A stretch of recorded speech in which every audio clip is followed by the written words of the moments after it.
Hello, আসসালামু আলাইকুম sir. Sir আমার সালামের উত্তর নিল, তারপর বলল, তাই শুনলাম তুমি নাকি অফিস যাচ্ছ না। শোনো বাবা, আমার মেয়ে যেটা করছে সেটার জন্য তুমি তিশাকে যে শাস্তি দিয়েছো সেটা একদম ঠিক করেছো। আর তিশা যেমন আমার মেয়ে, তুমিও আমার ছেলের মতন। সত্যি বলছি, তোমাকে আমি আমার ছেলের মতোই দেখি। শোনো, আর রাগ করে থেকো না, কাল থেকে অফিসে জয়েন করো। আমি জানি তুমি মন দিয়ে কাজ করলে তুমি সব পারবে।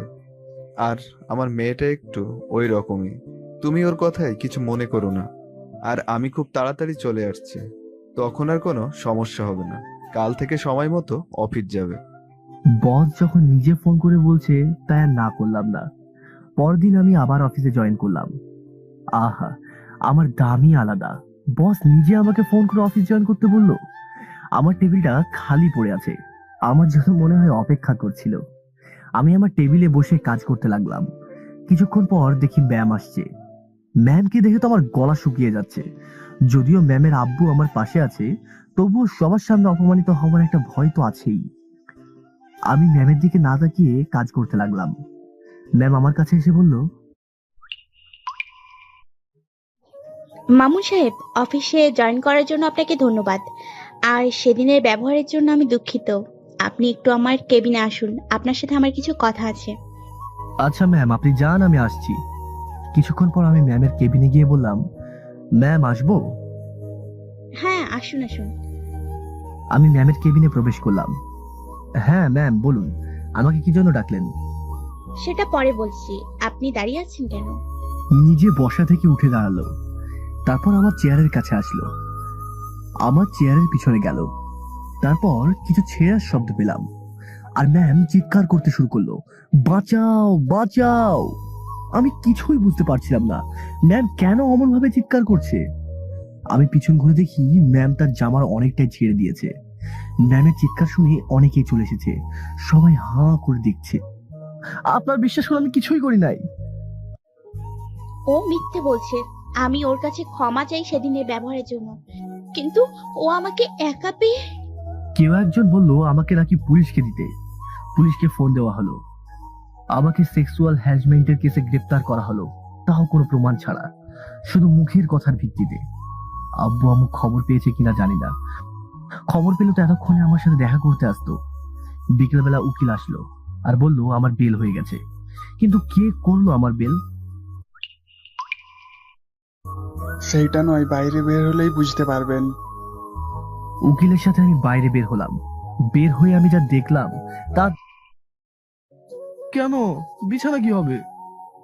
বিছানায় আমি থাকবো? তাহলে আমিও বিছানায় থাকবো। এমনিতেই অনেক রাগ উঠিয়ে ফেলেছিস, এর বেশি উঠলে কিন্তু একদম জানে মেরে ফেলবো, এই বলে দিলাম।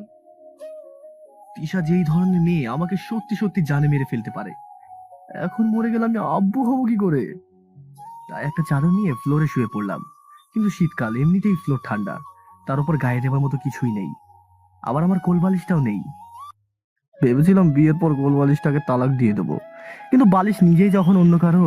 তিশা আমার বালিশটা কি সুন্দর করে জড়িয়ে ধরে শুয়ে পড়েছে। অন্যদিকে মহারানী আরামে ঘুমাচ্ছে, আমি নিজে শুতে পারবো না। তাই উঠে গিয়ে তিশার কাছ থেকে কোল বালিশটা নিয়ে নিলাম। তারপর কম্বলটা গায়ে দিয়ে শুয়ে পড়লাম অন্য পাশ ঘুরে। কোল বালিশটাকে বুকে নিয়ে ঘুমিয়ে গেলাম। কিন্তু ঘুমের ঘোরে আমার এমন মনে হচ্ছে কেউ আমাকে চেপে ধরে আছে। আমি জেগে দেখি তিশা আমাকে জড়িয়ে ধরে আছে। আরে মাইয়া, আমি তোর কোল বালিশ না! আমাকে কোল বালিশ মনে করে আমাকে জড়িয়ে ধরে গায়ের উপর পা দিয়ে ঘুমিয়ে আছে। না পারছি কিছু বলতে, না পারছি ওর কাছ থেকে নিজেকে ছাড়াতে। কতক্ষণ জেগেছিলাম, কিন্তু মাইয়া আমাকে ছাড়লো না। আবার ঘুমিয়ে গেলাম। আব্বু, ও আব্বু, বাসা ছাড়ফুটো হয়ে গেছে, বাইরের বৃষ্টি সব আমার গায়ে পড়ছে। আরে কি ব্যাপার, অমন ষাঁড়ের মতো চিল্লাচ্ছিস কেন? আমি জেগে দেখি তিশা হাতে বালতি নিয়ে দাঁড়িয়ে আছে। তার মানে তিশাই আমার গায়ে পানি ঢেলে দিয়েছে। এই, তুমি আমার গায়ে পানি ঢেলে দিলে কেন? তুই কোন সাহসে আমার বিছানায় শুয়েছিলি? খুব শীত করছিল তাই তো। তাই তো কি? না হয় একটু শুয়েছি, তাই বলে গায়ে পানি ঢেলে দিতে হবে? বেশ করেছি। কি বলবো, নতুন বউ, তাই কিছু বলতেও পারছি না। আর অমন মায়াবী মুখ দেখলে আমি সব ভুলে যাই। মনে হয় তিশাকে ভালোবাসতে শুরু করে দিয়েছি। কি অমন করে ক্যাবলার মতো আমার দিকে তাকিয়ে আছিস কেন? না কিছু না। আমি উঠে ওয়াশরুমে চলে গেলাম। ভেজা গায়ে তো আর বসে থাকা যাবে না। আমি ওয়াশরুম থেকে মাত্র বের হয়েছি, তখনই কারা যেন দরজা ধাক্কা দিচ্ছে। তিশায় দরজা খুলে দিল। আমার ভাবি আর কাজিনদের বউ সবাই এলো। তাদের চোখ আর কোথাও গেল না, একদম বিছানায় যে জায়গাটা ভেজা আছে ঠিক সেই জায়গার দিকেই গেল। আরে কি ব্যাপার, বাসর রাতে তাহলে বিড়াল ভালোই মারা হয়েছে। আর বিড়াল মরার জন্য দুর্গন্ধ বের না হয় তাই আবার ধুয়ে ফেলা হয়েছে। ভাবি, আমি তোমার কথা কিছু বুঝলাম না। তোমার আর বুঝে কাজ নেই। আরে রাগ করছো কেন? নাকি আবারও একটা টি-20 হবে? দেখো, আমি ভালোই ভালোই বলছি আমার রুম থেকে চলে যাও। আর শোনো, আমি ওর সাথে কোনো দিন সংসার করব না। আব্বু ওকে ঘাড়ে ঝুলিয়ে দিয়েছে। এই তুমি একটু চুপ থাকো না, শুধু শুধু ঝামেলা কেন করছো? কি? আমি ঝামেলা করছি? শোন, তোর সাথে আমার বিয়ে হয়েছে সেটা আমার আব্বুর কথায়। আমি অনেক না করেছিলাম, কিন্তু আব্বু আমাকে ইমোশনালি ব্ল্যাকমেল করে, তাই আমি আর না করতে পারলাম না। তার মানে এটা নয় যে তোর সংসার আমি করব। আর সবার সামনে এসব না বললে হয় না? আমি তো কারোর সামনে বলতে চাইনি। এরা কেন দাঁড়িয়ে আছে? তিশার এমন ব্যবহার মনে হয় ভাবিরা আশা করেনি, তাই তারা মুখ কালো করে চলে গেল। তিশা, তুমি ভাবিদের সামনে কিছু না বললেও পারতে। কেন? আমি কিছু ভুল বলেছি নাকি? যেটা সত্যি সেটাই বললাম। আর আমি নিজেও জানি না সামান্য একটু শান্তি দিতে গিয়ে নিজেই এত বড় অশান্তিতে পড়তে হবে। আর আমি তো কাল রাতেই মরে যেতে চেয়েছিলাম, তুই দিলি না। অনেক ভেবে দেখলাম নিজেকে শেষ করব কেন। আমি আমার লাইফ এখন নিজের ইচ্ছা মতো এনজয় করব, কিন্তু এখন তো আর আব্বু আমার ব্যাপারে নাক গলাতে আসতে পারবে না। সে না হয় না আসলো, আমি আছি, তোমার স্বামী। তোমার ভালো মন্দ সব দেখার দায়িত্ব আমার। স্বামী? My foot! একদম আমার সামনে স্বামীগিরি দেখাতে আসবি না, বলে দিলাম। কাল রাতে কিছু বলি নাই, খুব টায়ার্ড ছিলাম আর অনেক কান্না করেছি তোর মতন মিডল ক্লাস ছেলেকে বিয়ে করতে হবে বলে। তবে আজ থেকে আমার আসল রূপ দেখ। তোর জন্য আমার জীবন নষ্ট হয়ে গেছে। আচ্ছা, এইসব কথা পরে হবে, তুমি যাও গোসল করে আসো। আমাকে তিশার আব্বু বলেছিল যে তিশা যখন রাগ ওঠে তখন আবল তবল যা খুশি তাই বলে। গোসল করে বের হবার পর তো তিশাকে আরো বেশি সুন্দর লাগছিল। কি রে, অমন করে তাকিয়ে কি দেখা হচ্ছে? তোমাকে দেখছি। আমাকে দেখার কি আছে? যা গিয়ে আমার জন্য খাবার নিয়ে আয়, খুব ক্ষুধা লেগেছে আমার। রুমে খাবার নিয়ে আসবো মানে? নিজে সবাই আমাদের জন্য অপেক্ষা করছে। তাতে আমার কি? তোর ইচ্ছা হলে সবার সাথে গিয়ে খেয়ে আয়, আমি সবার সাথে খেতে পারবো না। এমন করলে তো চলবে না, খেতে যেতেই হবে। বলেছি তো আমি যেতে পারবো না। আমি গিয়ে তিশার হাত ধরলাম। চলো খাবে চলো। তিশা এক ঝটকা মেরে হাত ছাড়িয়ে নিল। ওই, তোর তো দেখছি আজকাল সাহস বেড়েই যাচ্ছে, যখন তখন আমার হাত ধরছিস। প্লিজ চলো, আজ অন্তত চলো, এরপর থেকে না হয় রুমে এনে দেবো। ওকে, মনে যেন থাকে, শুধু আজই, অন্য কোনো দিন কিন্তু আমি যাব না। আমি তিশাকে নিয়ে একটু চিন্তায় পড়ে গেলাম, কারণ এমন করতে থাকলে আমার পাশাপাশি আমার পরিবারকেও অপমান হতে হবে। তিশা খাবার টেবিলে চুপচাপ ছিল, আমি কাউকে কোনো কথা বলতে দিই নাই। আর ভাবিরা মনে হয় সব বলে দিছে, সবার মুখ দেখে যা বুঝলাম আর কি। খাওয়া দাওয়া শেষ করে আমি রুমে শুয়েছিলাম। তিশা কই যেন গেল। আম্মু এসে বলে আমাকে রেডি হতে। কেন আম্মু, এখন রেডি হয়ে কই যাব? আরে তোকে আর বৌমাকে তোর শ্বশুর বাড়ির লোক নিতে এসেছে। আম্মু, না গেলে হয় না? না, এটাই নিয়ম। তিশাদের বাসায় যেতে আমার প্রচুর ভয় করছে, কারণ নিজের বাসায় তিশা আমার সাথে যা করেছে, কে জানে ওই বাসায় গেলে আমার কি হাল হবে। তিশাও চলে এসেছে। আমি বসে শুধু ভাবছি। আমার ভাবনায় ছেদ ঘটিয়ে তিশা বলল, কি রে অমন করে বসে আছিস যে? তোকে তোকে কিছু বলে নাই? আমার বাসার লোক নিচে অপেক্ষা করছে। ও হ্যাঁ, যাচ্ছি। রেডি হয়ে এলাম। কি রে, এত ভাব নিচ্ছিস কেন? শোন, আমার বাসায় তেমন মেয়ে নেই যে তাদের দেখানোর জন্য ভাব নিতে হবে। আমি তো সাধারণ পোশাক পরেছি, এতে ভাবের কি হলো? সাধারণের যে তোকে অসাধারণ লাগছে। তুমি কি কিছু বললে? চল। তিশাদের বাসায় চলে এলাম। তিশা বলছিল যে মেয়ে নাই, কিন্তু এখানে তো দেখি মেয়ের ফ্যাক্টরি। আমি সবাইকেই দেখছিলাম। ওই, অমন করে কি দেখছিস? চল, তোকে রুমে দিয়ে আসি। মাত্র তো আসলাম, সবার সাথে একটু কথা বলে নিই। না, তোকে এক্ষুনি রুমে যেতে হবে। তিশা আমার হাত ধরে টানতে টানতে রুমে নিয়ে গেল। এখানে চুপ করে বসে থাকবি, একদম রুম থেকে বের হবি না। ওই, তোদের যেতে বলেছি, এখনো যাচ্ছিস না কেন? তিশার রাগারাগির কারণে সব বালিকারা ভেঙে গেল। ওই, তোকে বলেছিলাম না এত ভাব নিয়ে না আসতে। বারে, প্রথমবার শ্বশুর বাসায় আসবো, একটু ভাব না নিলে হয়? চুপ, আবার বড় বড় কথা। তিশা আমার ব্যাগ থেকে কিছু জামা বের করলো। আরে এগুলো তো অনেক আগে পুরনো কাপড়, তুমি এগুলো পেলে কোথায়? আর আমি তো এই জামাগুলো ব্যাগে নিয়েছিলাম না। তুই যখন গোসল করতে গিয়েছিলি, আমি এই জামাগুলো ভরে নিয়েছিলাম। নে, এখন এইগুলো পরে নে। আমি এইসব কিচ্ছু পরবো না, দেখি ভালো জামা আছে ওইগুলো পরবো। সেগুলো একটাও পাবি না, যা আছে সব পুরনোই। হাই, এসব বলা মানে কি? যাতে সব লোকের সামনে তোকে একটু ছোট করতে পারি। আমাকে ছোট করবে মানে? আমি তোমার স্বামী, বুঝলে? আমাকে ছোট করা মানে তুমি নিজেকে নিজে ছোট মনে করছো। আমার বইয়ে গেছে তোকে স্বামী মানতে। এগুলো পরে তাদের নিচে আয়। না, আমি এখন যা পরে আছি এইগুলো পরেই যাব। এগুলো পরে যাবি, তাই না? তিশা আমার কাছে এসে আমার জামা টান দিয়ে ছিঁড়ে দিল। যা, এখন ভিখারি হিসেবে সবার সামনে যা। খুব রাগ হচ্ছে তিশার উপর। এখন কি করবো কিছু তো ভেবে পাচ্ছি না। সারা ব্যাগ অনেক ভালো করে খুঁজলাম, কিন্তু কোনো ভালো জামাই ছিল না। কি করব, পুরনো শার্ট প্যান্ট পরে নিচে গেলাম। সবাই আমাকে দেখে হাসাহাসি শুরু করে দিল। বাসায় অনেক মেহমান এসেছে, শ্বশুরের অনেক কলিগ এসেছে। কেউ একজন বলল, আরে এই ভিখারি এলো কোথা থেকে? আরো একজন বলল, এমন লোক এলাও হলো কি করে? শ্বশুর তখন লজ্জিত কণ্ঠে বলল, এটাই আমার মেয়ের জামাই। তখন আরো একজন বলল, মেয়ের কোনো দোষ আছে নাকি, এমন ছেলের সাথে বিয়ে দিয়েছেন? সেদিন তিশার জন্য আমাকে আর শ্বশুরমশাইকে অনেক কথা শুনতে হয়েছিল। আচ্ছা মামুন, তোমার কি কোনো কাণ্ডজ্ঞান নেই? পার্টিতে কেউ কি এমন জামা পরে আসে? আরে আব্বু, তুমি বোঝো না তোমাকে কিভাবে ছোট করা যায়? ও সেই প্ল্যান করেছে। জানো, ও আমাকে বলেছিল আমাদের একটা ফ্ল্যাট বাসা কিনে দিতে। আমি না করায় ও সেটার জন্য প্রতিশোধ নিল। ছি মামুন, ছি। আমি ভাবতেও পারছি না যে তুমি এমন কিছু করবে। আঙ্কেল বিশ্বাস করুন, আমি সব ভালো জামা আনছিলাম, কিন্তু তিশা সেইগুলো রেখে দিয়ে সব পুরাতন জামা ঢুকিয়ে দিয়েছে। আব্বু, তুমি একদম ওর কথা বিশ্বাস করবে না। ও ইচ্ছে করে এটা করেছে। আঙ্কেল বিশ্বাস না হলে চলুন, আমার সাথে চলুন, আমি দেখাচ্ছি। শ্বশুরকে নিয়ে আমি রুমে গেলাম। গিয়ে ব্যাগ থেকে মাত্র একটা জামা বের করেছি, অবাক হয়ে গেছি। আরে এইগুলো তো সব নতুন, কিন্তু তিশা না বললো সব রেখে এসেছে। থাক বাবা, আমাকে আর কিছু বোঝাতে হবে না, আমি সব বুঝে গেছি। তুমি তোমার ফ্ল্যাট খুব তাড়াতাড়ি পেয়ে যাবে। তিশা, আমাকে এমন ভাবে সবার সামনে ছোট না করলেও পারতে। আঙ্কেল চলে যাওয়ার পর কথাটা বললাম।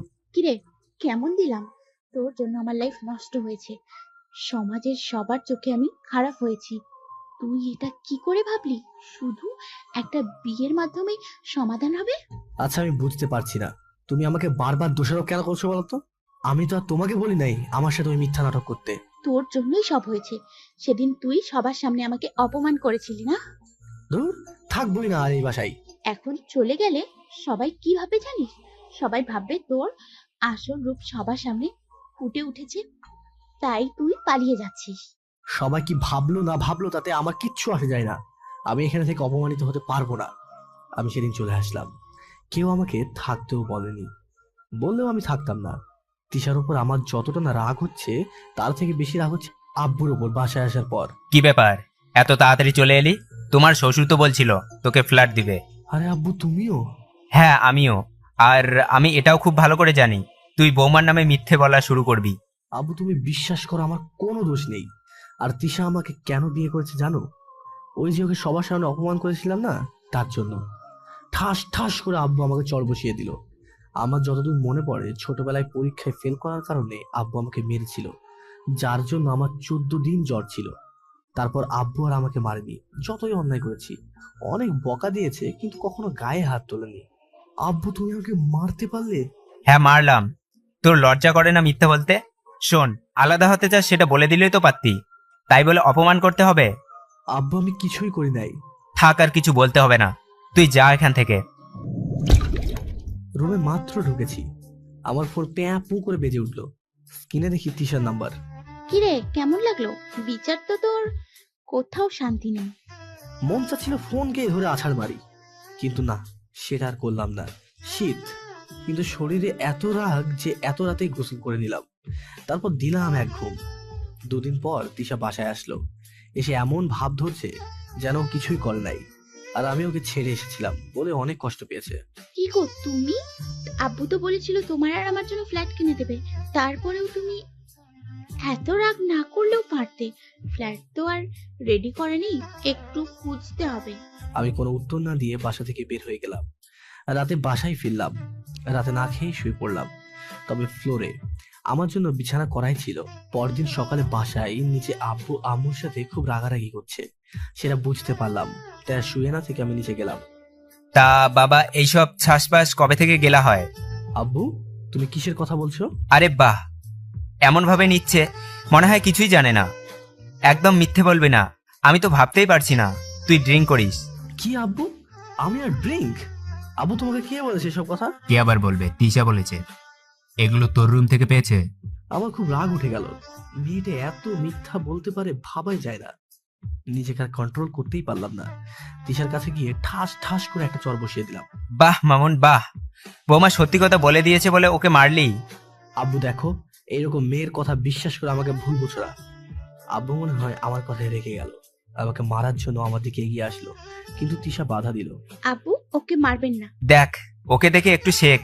আর শোন, তোর এই বাসায় কোনো জায়গা নেই। আচ্ছা আব্বু, আমি ওকে নিয়ে আজই চলে যাব, আপনারা ওকে ছেড়ে দিতে পারেন। কিন্তু আমি তো ছাড়তে পারবো না। সেদিন আমাকে আমার নিজের বাসা ছাড়তে হয়েছিল। কেউ আমার একটাও কথা বিশ্বাস করেনি। আর তিশাও এমন ভাব করেছিল যেন ও আলাদা এসে আমার সাথে সংসার করবে। তিশার আব্বু ইতিমধ্যে ফ্ল্যাটের ব্যবস্থা করে ফেলেছিল। ফ্ল্যাটে আসার পর জানিস, তোকে দেখে খুব করুণা হচ্ছে। বেচারা আব্বু আম্মুকে ছেড়ে এখন এখানে থাকতে হবে। এটা কিন্তু ঠিক করলে না। ভুল কি করলাম? যেটা করেছি একদম ঠিক করেছি। আচ্ছা, ঠিক করেছো। আমার রুম কোনটা? 3টা রুম আছে, বড়টা আমার, আর বাকি 2টার যে কোনো একটাই থাকতে পারিস। আমি আমার রুমে চলে গেলাম। রুমটা ছোট, তবে আমার জন্য একদম ঠিক আছে। খুব ক্ষুধা লেগেছে। এই বাসায় আমি আর তিশা ছাড়া কোনো মানুষ নেই। আমি রান্না পারি না। তিশার রুমে চলে গেলাম। এই, আমার খুব ক্ষুধা লেগেছে। হ্যাঁ, আমারও খুব ক্ষুধা লেগেছে। যা বাজার করে নিয়ে আয়, আর সাথে বিরিয়ানি নিয়ে আসিস। আমি খুশি মনে বাজারে চলে গেলাম। অনেক বাজার করলাম। আসার সময় 2 প্যাকেট বিরিয়ানি নিয়ে আসলাম। বিরিয়ানি খেলাম 2 জন। তারপর তিশা বলল, যা এখন রান্না কর। আমি রান্না করতে পারি নাকি? আর রান্না করা মেয়েদের কাজ, আমি কেন রান্না করতে যাব? আরে, আমার ফ্ল্যাটে থাকিস, এতটুকু তো করতেই হবে। তিশাকে রাগানো ঠিক হবে না। আমি ইউটিউব থেকে দেখে দেখে রান্না করতে শুরু করলাম। নিজেকে বেশ রাঁধুনি রাঁধুনি লাগছে। রাতে আমার রান্না করা খাবার খাচ্ছি। ভালো হয়েছে, তবে আরো ভালো করতে হবে। আমি তো ভেবেছিলাম তিশা খাবারগুলো না খেয়ে ছুঁড়ে ফেলবে, কিন্তু সেটা যে করে নাই, তাই আল্লাহর কাছে হাজার হাজার শুকরিয়া। খেয়ে যার যার রুমে শুয়ে পড়লাম, কিন্তু ঘুম আসছে না। শীতকাল হলে কি হবে? আব্বু আম্মুর কথা মনে পড়ছে। এমন সময় চা খেতে খুব ইচ্ছা করছে, কিন্তু এত রাতে আমাকে চা বানিয়ে খাওয়াবে কে? আমি নিজেই করে খেতে পারবো। রুম থেকে বের হলাম। তিশা রুমের পাশ দিয়ে যাচ্ছিলাম। তিশার রুম থেকে ফিস ফিস শব্দ আসছে। কার সাথে যেন কথা বলছিল। আমি কান পেতে শোনার চেষ্টা করলাম। যা বলছিল, হ্যাঁ রে দোস্ত, একটু বেশি করে ফেলেছি। কিন্তু আমি কি করব বল? আমার কেন জানি ওকে দেখলেই রাগ উঠে যায়, তাই তো ওইসব আবোল তাবোল করে ফেলি। বিয়ে যখন হয়েছে মানিয়ে তো নিতেই হবে। তবে এত সহজে আমি মানছি না। দেখি ও আগে আমাকে কতটুকু ভালোবাসে, তারপর না হয় সংসার শুরু করব।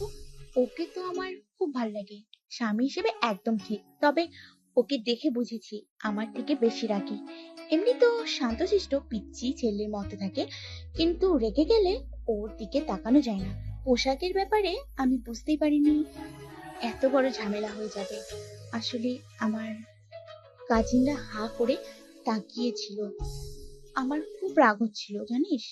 হ্যাঁ, আমি নিয়ে এসেছিলাম, কিন্তু বাদুরটাকে খুব কিউট লাগছিল, তাই তো। আর এখানে কেন থাকতে যাব? আমার শ্বশুরের বাসা আছে না, আর ওর আব্বুকে আমি এসব করতে বলেছিলাম না, মানে ওইখানে থাকলে দুজন দুজনকে বুঝতে বেশি অনেক সময় লেগে যেত। আচ্ছা রাখি রে, এই কথা কাউকে বলিস না কিন্তু। তিশার কথা শুনে হাঁ করেছিলাম। এমন সময় একটা মশা পেটে চলে গেছে। মাইয়া ভালো নাটক জানে তো। দাঁড়াও, দেখাচ্ছি মজা। তবে আজ না, সময় আসলে দেখাবো। আমার চা খাবার ইচ্ছাটা সে অনেক আগেই চলে গেছে। রুমে গিয়ে ভাবছি তিশার ছেলে পা দিব না, আমি আমার মতো করে চলতে শুরু করব। ঘুমিয়ে গেলাম।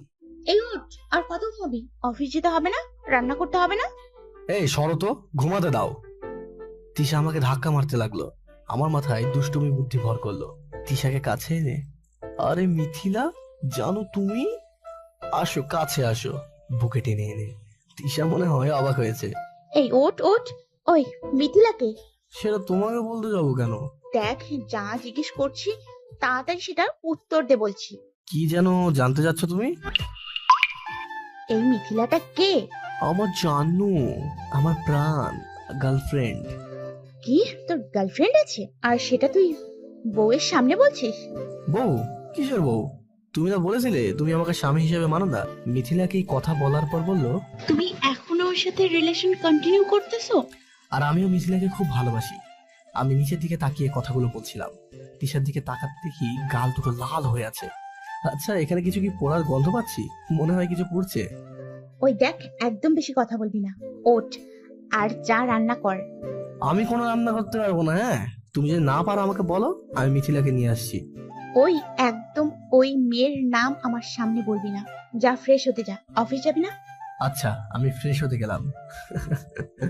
ওষুধ কাজে দিয়েছে। ভাগ্যিস কাল আমি সব শুনেছিলাম, তা না হলে তো আমাকে আরো অপমান সহ্য করতে হতো। ফ্রেশ হয়ে রেডি হলাম। কিচেনে দেখি তিশা রান্না করছে। মনে হয় সময় লাগবে। আমি যাচ্ছি, সাবধানে থেকো। আরে না খেয়ে বের হবি নাকি? লেট হয়ে যাচ্ছে। আচ্ছা, একটু অপেক্ষা কর, আমি বিস্কিট নিয়ে আসছি। তিশা প্লেটে কতগুলো বিস্কিট নিয়ে আসলো। নে, এগুলো খেয়ে পানি খেয়ে তারপর অফিস যাবি। না, হাত আর ভিজাবো না, আর হাতের মোজাও খুলবো না। আচ্ছা, হ্যাঁ কর। তিশাই খাইয়ে দিতে শুরু করলো। ডোজ ছোট, তবে সেটার অ্যাকশন অনেক বড়। আর মেয়েরা নিজের অধিকার কাউকেই দিবে না, সেটা ভালো করেই জানা আছে। 2টা বিস্কিট খেয়েছি। আচ্ছা, আমি আসছি। মাত্র 2টা বিস্কিট খেয়ে পেট ভরে নাকি? অফিসে লেট হয়ে যাচ্ছে। আচ্ছা, যা তাহলে। তুমিও সাবধানে থাকবা। হ্যাঁ, আমি অফিসে চলে গেলাম। খুব হাসি পাচ্ছে। Lunch time. তৃষাকে ফোন দিলাম। হ্যালো, কি করো? লাঞ্চ করেছো? করছি। আচ্ছা, আমি রাখছি। হ্যাঁ। কেমন লাগে নিজে থেকে কিছু জিজ্ঞাসা করলো না? এটার জন্য কোনো ডোজ দিব? বিকেলবেলা কাজ প্রায় শেষ, তখন ডাক আসলো শ্বশুরে। হ্যাঁ আঙ্কেল, বলুন কি বলবেন? আরে আগে আঙ্কেল বলা বাদ দিয়ে আব্বু বলো। হ্যাঁ, না মানে। আরে কি মানে করছো? বাবা বলে ডাকবে। শোনো, যেটার জন্য ডাকলাম, আমি সব দায়িত্ব তোমাকে বুঝিয়ে দিতে চাই। আর বুড়ো হয়ে গেছি, আর আমার একমাত্র মেয়ের জামাই তুমি। না আঙ্কেল, আব্বু, যেহেতু তিশার সম্পত্তি তাই তিশাকেই দিয়ে দিন। এই ব্যাপার তিশাই আমাকে বলেছে। আমি ওকে বিয়ের আগেই সব দিতে চেয়েছিলাম, কিন্তু ও বলেছে ওর যে স্বামী হবে তাকে দিতে। তাও আব্বু, তিশার সাথে কথা বলুন। আরে সেটা তো একটু আগে হলো, ও নিজেই বলল তোমার সাথে কথা বলতে। আব্বু, আমি কিছু নিতে পারবো না। যতদিন আপনারা বেঁচে আছেন ততদিন সব আপনাদের। যদি আপনার নাতি নাতনি হয় তাদের দিয়েন, কিন্তু আমার কিছু লাগবে না। আচ্ছা, সেটা না হয় হলো, কিন্তু কাল থেকে তুমি আমার চেয়ারে বসবে। কেন? আমি আপনার চেয়ারে বসবো কেন? আর আপনি কোথায় বসবেন? আপাতত কিছুদিন তোমার পাশে একটা চেয়ারে বসবো, সব তোমাকে বুঝিয়ে দেওয়ার জন্য। তারপর যখন সব বুঝে যাবে, আমার ছুটি। কিন্তু আমি পারবো না এত বড় দায়িত্ব নিতে। আরে আমি আছি তো। ওই, তোকে দেখে তো মনে হয় না তুই এত সৎ। কেন? আমি আবার কি করলাম? আরে আব্বু তোকে সব দিতে চাইলো আর তুই নিলি না। পরের সম্পত্তি কেন নেব? আর আমি তো মিথিলার আব্বুর সম্পত্তিতে ভাগ বসাবো। আবার মিথিলা? তোকে কিন্তু একদম শেষ করে ফেলবো। কেন, আমি কি ভুল কিছু বলেছি নাকি? না, কিছু না, চল খেতে চল। চলো, আমার খুব ক্ষুধা লেগেছে। খাবার খেলাম, বেশ ভালো রান্না করতে পারে। আচ্ছা, আমি ঘুমোতে গেলাম। তা যাবি যা, কিন্তু তোর ফোন আমার কাছে রেখে যাবি। কেন? আমি তোমার কাছে আমার ফোন কেন রাখবো? আর তুমি আমাকে তুই করে বলছো কেন? জানো মিথিলা কত ভালোবাসে আমায়, তুমি বলে ডাকে। আমি তোকে ভালোবাসি না তাই ডাকি না। ফোন দে। আচ্ছা, সিম রেখে দিই। কিচ্ছু রাখা চলবে না, ফোন দে বলছি। আমি তিশাকে ফোন দিয়ে দিলাম। ফোন লক করা আছে, চাইলেই কিছু বের করতে পারবে না। আমি ঘুমিয়ে গেলাম। আজ দরজা আটকিয়ে ঘুমিয়েছিলাম। সকালে উঠে দেখি সুন্দর একটা ঘ্রাণ আসছে, মনে হয় মাংস রান্না হচ্ছে। আমি তাড়াতাড়ি ফ্রেশ হয়ে বের হলাম। দেখি রান্না প্রায় শেষ। আমি টেবিলে বসে গেছি। তিশা কিছুক্ষণ পর পর একটা করে আইটেম আনছে, সামনে রাখছে। আমি আর তিশা একসাথে বসে খাওয়া শুরু করছি। বাহ, তুমি তো দারুণ রান্না করতে পারো। এত কষ্ট করে রান্না করে খাওয়াই, তার জন্য আমার কিছু প্রাপ্য কিন্তু। আচ্ছা, কি চাই তোমার, বলো। আমি বলবো না, তোমাকে আনতে হবে। আচ্ছা, আসার সময় নিয়ে আসবো। অফিস শেষ, এখন আগে মার্কেটে যাব। কালো দেখে একটা শাড়ি কিনলাম, আর আসার সময় চকলেট। আমি জানি তিশার চকলেট একদমই পছন্দ না, ওর ডায়েরি চুরি করেছি। বাসা আসার পর এই নাও তোমার গিফট। কি আছে এতে? খুলেই দেখো। তিশা হাসি মুখে খুললো, কিন্তু খোলার পর আমার দিকে রাগি মুডে চেয়ে আছে। আরে রাগ করছো কেন? তিশা চকলেটগুলো রেখে চলে গেল। তিশা রুমে চলে গেছে। আমি গিয়ে দেখি শুয়ে আছে অন্য পাশ করে। এই খাবো, চলো। আমি খাবো না। আরে আমার খুব ক্ষুধা লেগেছে। যাও, ফ্রেশ হয়ে খেয়ে নাও। তুমি খাবে না? না। আমি তিশার রুম থেকে চলে এলাম। শাড়ির প্যাকেট আর দিলাম না। ভাবছিলাম একটু মজা করব, সেটা আর হলো না। আমি শাড়ির প্যাকেট আমার আলমারিতে রেখে খেয়ে দিয়ে শুয়ে পড়লাম। পরদিন সকালে তিশা আর রান্না করেনি, তাই না খেয়ে যেতে হলো। অফিস থেকে বাসায় ফেরার পর দেখি তিশা আমার আনা শাড়ি পরে আছে, একদম কালো পরি। কাল মজা করতে পারিনি, তাই আজ মজা করব। এই, তুমি এই শাড়ি আমার আলমারি থেকে নিয়ে এসেছো কেন? বারে, আমার জন্য আনে শাড়ি আর আমি আনবো না? কে বলেছে এটা তোমার শাড়ি? এই শাড়ি আমি মিথিলার জন্য কিনেছি। এই, আমি শাড়ি কি তোমার জন্য এনেছি নাকি? ইস, কত আশা নিয়ে মিথিলার জন্য এনেছিলাম। তিশা আমার কথা শুনে একদম চুপ হয়ে গেল, কোনো কথাই নেই। চুপচাপ সেখান থেকে চলে গেল। ডোজ কি বেশি হয়ে গেল নাকি? কিছুক্ষণ পর ও রাগ দেখিয়ে বলে গেল, এই নাও তোমার শাড়ি। এখন আমি এই শাড়ি দিয়ে কি করব? যার জন্য এনেছিলে তাকে দেবে। কি? তোমার ব্যবহার করা শাড়ি আমি মিথিলাকে দেব?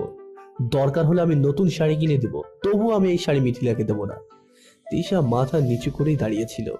কিছু কথা বলবো? বলে ফেলো। এখন তো তুমি বিবাহিত, ঘরে বউ আছে, তবু কেন রিলেশন রাখতে হবে? হ্যাঁ, আমি মানছি ঘরে আমার বউ আছে, কিন্তু সেটা কেমন বউ? যে বউ বাসরাতে বলে দেয় তোকে আমি স্বামী হিসেবে মানবো না, সেই বউকে বউ বলে বুঝি? হ্যাঁ, বলেছিলাম। আমি আমার রাগ থেকে বলেছিলাম, তাই বলতে এটা নয় যার সাথে বিয়ে হয়েছে তাকে ছেড়ে দেব। এখন আর কোনো কিছু বলবো না, আর একটু ডোজ দিব, তারপর সব সত্যি বলে দেবো। এই আমি গেলাম, আমার ভালো লাগছে না। আর শোনো, আমি খেয়ে এসেছি, তাই আজ আর কিছু খাবো না। আচ্ছা যাও, ফ্রেশ হয়ে ঘুমিয়ে পড়ো। 1 মাস পর মাঝে মধ্যে ডোজ দিই। দিনের পর দিন তিশার রাগ বেড়েই চলেছে। হেভি লাগে তিশা যখন রাগে। এই, আর কত ঘুমাবে? অফিস বন্ধ বলে সারাদিন পরে পরে ঘুমাতে হবে নাকি? আমার কাজে একটু সাহায্য করলেও তো পারো। ঘুমাতে দাও তো। এই শোনো না, বলো। চলো আমাদের বাসা থেকে একটু ঘুরে আসি। না, আমি যাব না। তোমার যেতে ইচ্ছে করছে তুমি চলে যাও। কেন? তুমি যাবে না কেন? আরে আমাকে সেদিন তোমার আব্বু আম্মু অনেক কথা শুনিয়েছিল, আমাকে এসে বাবা বাছা বলে নিয়ে যেতে হবে। আচ্ছা, আমি আব্বুকে এক্ষুনি ফোন করে তোমায় নিয়ে যেতে বলছি। বিকেলবেলা দেখি তিশার আব্বু আম্মু এসে হাজির। আমাকে তো সেই তেল দেওয়া দিল, এতই তেল দিল যে আর না করলাম না। শ্বশুর বাসায় এসে দেখি বিশাল এক আয়োজন। এর আগে তো তেমন আদর করেনি, এইবার এত আয়োজন কেন? জামাই আদর বেশ ভালোই পেলাম, কিন্তু ঝামেলা সেটা হলো তিশার আমাকে এক রুমে থাকতে হবে। তিশা না করলো না। আমি তিশার রুমে গিয়ে সোফার উপর বসে আছি। কিছুক্ষণ পর তিশা আসলো। কি ব্যাপার, সোফায় অমন করে বসে আছো কেন? বিছানায় গিয়ে শুয়ে পড়ো। তুমি কোথায় শোবে? আমিও বিছানায় শুবো। আমার খুব ঘুম ঘুম পাচ্ছে, আর তিশা যেহেতু অনুমতি দিয়েই দিয়েছে, বিছানায় গিয়ে কম্বল গায়ে দিয়ে শুয়ে পড়লাম। শীতের দিন তো খুব তাড়াতাড়ি ঘুম চলে আসছে, কিন্তু মাথায় প্রচন্ড ব্যথা অনুভব করি। কে যেন মাথার চুল ধরে টানছে আর মাথা ঝাঁকাচ্ছে। ঘুম যখন পুরোপুরি কেটে গেল, আমি অনুভব করলাম কেউ আমার পায়ে সুড়সুড়ি দিচ্ছে। চোখ আলতো মেলে দেখি তিশা আমার দিকে তাকিয়ে আছে। এখন আমার মাথায় হাত বুলিয়েও দিচ্ছে আর পা দিয়ে সুড়সুড়ি দিচ্ছে। এখন কি করব সেটাই বুঝে উঠতে পারছি না। বউয়ের আদর খাবো নাকি উঠে যাব? আসলে আমার আবার শ্বশুরে একদমই সহ্য হয় না। আমি একটু নড়াচড়া দিলাম, তখন সব একদম চুপ। আবার কখন ঘুমিয়ে গেলাম নিজেও জানি না। পরদিন শ্বশুর বাসা থেকেই অফিস গেলাম, তবে ভালো মতো জামাই আদর পেয়ে অফিস থেকে সোজা ফ্ল্যাটে চলে গেলাম। রাতে তিশা ফোন দিল। তো তুমি আমাকে নিয়ে যাবে না? আরে কতদিন পর গেছো, তাই আর বলি নাই। আচ্ছা, আমি আসছি। আরে এত রাতে তোমাকে আসতে হবে না। তিশা মনে হয় আমার কথা ভালো করে না শুনেই ফোন কেটে দিয়েছে। আমি বসে টিভি দেখছি, কারণ তিশা যেহেতু একবার বলেছে ও আসছে, সেহেতু ও ঠিকই আসবে। ঠিক তাই হলো। কলিং বেলের আওয়াজ। আমি গিয়ে দরজা খুলে দিলাম। আচ্ছা, রাতে কিছু খেয়েছো? টিভি দেখছিলাম। খেয়েছি তো, চেনাচুর দিয়ে মুড়ি। যাও, টেবিলে গিয়ে বসো, আমি খাবার বেড়ে দিচ্ছি। তুমি খাবার পাবে কই? আমি সাথে করে খাবার নিয়ে আসছি। তাহলে জলদি দাও, আমার প্রচুর ক্ষুধা পেয়েছে। যদি আমি খাবার না আনতাম বা না আসতাম? তাহলে ক্ষুধা পেট নিয়ে ঘুমোতে হতো। আচ্ছা যাও টেবিলে, আমি আসছি। তিশা রুমে চলে গেল। এত রাতে মনে হয় না ফ্রেশ হতে গেছে, মনে হয় অন্য কোনো কারণ থাকতে পারে। 7 মিনিট পর তিশা আসলো, টিফিন ক্যারিয়ার থেকে খাবার বেড়ে দিল। খেতে শুরু করলাম, তিশাও শুরু করেছে। তারপর যে যার রুমে চলে গেলাম। যেটা বলা হয়নি, আমি কিন্তু তিশাকে ভালোবাসি, মানে বাঁচতে শুরু করেছি। পরদিন সকালে অফিসে যাওয়ার জন্য বের হচ্ছিলাম, তখনই এই শোনো, আজ না আমার একটা পার্টি আছে, আমি যাব, ফিরতে রাত হবে। কোনো পার্টিতে যাওয়া চলবে না, চুপ করে বাসায় বসে থাকবে। তিশা আমার কথা শুনে মনে হলো রেগে গেছে। আমি তো পার্টিতে যাবই, পারলে আটকে দেখো। আমি বলছি তো তুমি কোথাও যাবে না। আমি যেন বাসায় ফিরে তোমাকে বাসায়ই দেখতে পাই। এই বলে আমি বাসা থেকে বের হয়ে গেলাম। দুপুরে আর তিশাকে ফোন করা হয়নি, একটু রাগ ছিল আর কাজেও অনেক প্রেশার ছিল। সন্ধ্যায় বাসায় এসে দেখি বাইরে থেকে দরজা লক করা। তার মানে তিশা পার্টিতে গেছে। আমার কাছে যে চাবি ছিল সেটা দিয়ে দরজা খুলে ভেতরে প্রবেশ করলাম। আজ বাসায় আসুক, বোঝাবো মজা। আমি না করার পরেও এত সাহস পেল কি করে? হ্যাঁ, রাত 8টা বেজে গেছে, এখনো বাসায় ফেরার নাম নেই। সে মনে হয় ভুলে গেছে যে সে এখন কারো ঘরের বউ। রাত করে একা বাসার বাইরে থাকা তার জন্য নিশ্চয়ই অন্যায়। রাত 9টা বেজে গেছে, তবুও আসার কোনো নামই নেই। কোথায় পার্টি সেটাও জানি না। আমি তিশার রুমে গেলাম, দেখি একটা কার্ড। পার্টির কার্ডই ছিল।